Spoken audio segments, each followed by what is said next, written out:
નમસ્કાર, BS9 ન્યૂઝમાં તમારું સ્વાગત છે। પંચમહાલ જિલ્લાના ગોધરા કમલમ ખાતે ભારતીય જનતા પાર્ટીની SC મોરચાની એક અગત્યની બેઠક યોજવામાં આવી। આજરોજ ગોધરાના કમલમ ખાતે ભારતીય જનતા પાર્ટીના પ્રદેશ ઉપાધ્યક્ષ શ્રી નટુભાઈ પરમાર સાહેબના અધ્યક્ષસ્થાને SC મોરચાની આગામી કાર્યક્રમોની માહિતી માટે આ બેઠક યોજવામાં આવી।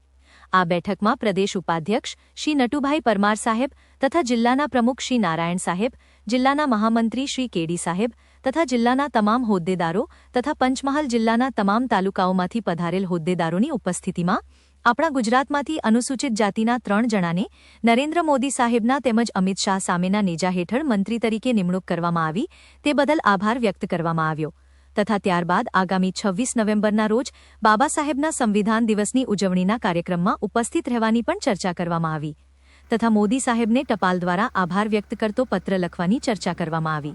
પંચમહાલ ગુજરાત, વેચાતભાઈ પરમાર। ગઈ 19 તારીખે કમલમ કોબા ખાતે એક મિટિંગ મળી હતી, જેમાં અમારા SSV અધ્યક્ષ આદરણીય શ્રી જગદીશભાઈ વિશ્વકર્માની અને રત્નાકરજીની વિશેષ ઉપસ્થિતિમાં મિટિંગ થઈ હતી।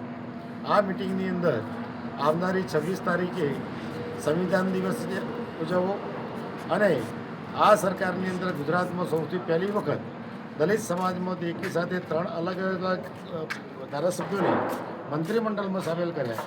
એ માટે એમનો અભિવાદન કાર્યક્રમ કરવા માટેની કાર્યક્રમ ગોઠવાયો હતો।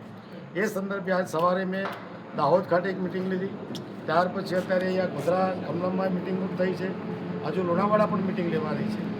આ મિટિંગોના અંતે અમે આ કાર્યક્રમની અંદર સંખ્યા અને જે અમારા 3 મંત્રીઓનો સન્માનનો કાર્યક્રમ કરવાનો છે એ કાર્યક્રમ સફળ થાય એ માટેનું આયોજન કર્યું છે।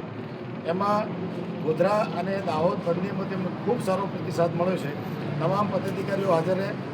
એક શું છે કે ભાઈ સંવિધાન ગૌરવ યાત્રા પણ સરસ રીતે ઉજવવી, એનો સમય સવારનો રહેશે અને બપોરે 4 વાગ્યાનો ટાઈમ અમદાવાદનો છે, અહીંથી બધા જ પોતપોતાની રીતે આવે એ પ્રકારની મને ખાતરી આપી છે અને મને આશા છે કે અમારો આ કાર્યક્રમ જે અમે લીધો છે એ ખૂબ સફળ થશે અને ફલપ્રદ થશે એ અપેક્ષા મની બેન ગયા ના પેલા ના કરે વાહ તાને તમે નહીં દો યાર મિત્ર સ્વાગત થઈ છે કરે ચાલ ને